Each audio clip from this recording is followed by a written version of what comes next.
UP चुनाव के लिए भाजपा के स्टार प्रचारकों की सूची जारी हो गई। पहले फेज के लिए 30 स्टार प्रचारकों की सूची जारी हुई है। PM Modi, Amit Shah, Rajnath Singh star campaigner में शामिल हैं। जेपी नड्डा, योगी आदित्यनाथ, स्वतंत्र देव सिंह, नितिन गडकरी, धर्मेंद्र प्रधान, हेमा मालिनी, स्मृति ईरानी, मुख्तार अब्बास नकवी का नाम स्टार प्रचारकों में है, जबकि अजय मिश्रा टेनी का नाम इसमें शामिल नहीं किया गया है। यूपी न्यूज एडिटर ज्ञानेंद्र शुक्ला जी हमारे साथ फोन लाइन पर जुड़ चुके हैं। ज्ञानेंद्र जी, 30 ये नाम सामने स्टार प्रचारकों के तौर पर विस्तार से आपसे जानना चाहेंगे। देखिए, ये फेज 1 का जो चुनाव है उसके लिए स्टार प्रचारकों की जो फहरिस्त आई है 30 लोगों में से निश्चित तौर से जैसा आपने बताया कि गृह राज्य मंत्री टेनी का नाम ना होने से एक बड़ा सवाल उठा है कि अब ये एक तरीके से बीजेपी ने भी मान लिया है कि काफी डेंट हो सकता है। और पश्चिमी उत्तर प्रदेश में आपको बता दूं कि भले ही लखीमपुर में घटना हुई वो अवध क्षेत्र में आता है, लेकिन सबसे बड़ा उसका इम्पैक्ट जो किसान आंदोलन का पूरा इम्पैक्ट रहा है या राकेश टिकैत का असर प्रभाव वाली जो जगह रही है वो पहले चरण का जहां पर मतदान होगा, दूसरे चरण भी पश्चिमी उत्तर प्रदेश तक रहेगा। तो ऐसे में ये पूरी बीजेपी की कोशिश है कि कोई भी ऐसा जो डैमेज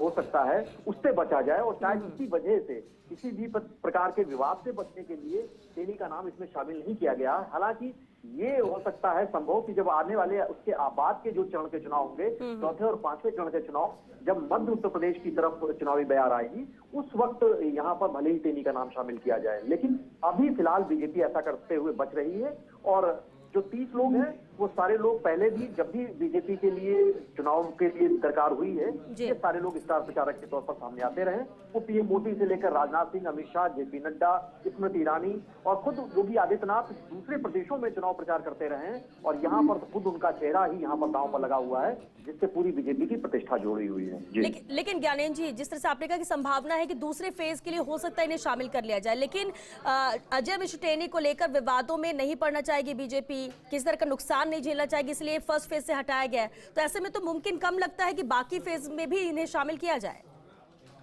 देखिए, बिल्कुल बीजेपी की कोशिश तो यही रहेगी कि कोई विवाद ऐसे वक्त में न खड़ा हो, क्योंकि चुनाव का वक्त बड़ा संवेदनशील होता है और कोई भी मुद्दा विपक्ष के हाथ में अगर आ जाता है, क्योंकि टेनी का नाम अगर इस लिस्ट में होता तो सीधे तौर से ये लिस्ट ही विवाद के घेरे में आ जाती और विपक्ष सीधे तौर से हमला करता है। खासतौर से समाजवादी पार्टी और रालोद का जो गठबंधन है वो पूरे पश्चिमी उत्तर प्रदेश में लगातार इस बात का जिक्र करता, और इसको लेकर शायद बीजेपी के लिए दिक्कतें हो सकती हैं, क्योंकि वहां पर पहले से ही नाराजगी काफी रही थी। किसान आंदोलन की अभी आंच एक तरीके से ठंडी भी नहीं हुई है, तो ऐसे में टेनी के नाम को शायद अवॉइड करके बीजेपी ने एक विवाद को टालने की कोशिश तो की है। जी, चलिए, शुक्रिया ज्ञानेंद्र जी इस पूरी बातचीत के लिए।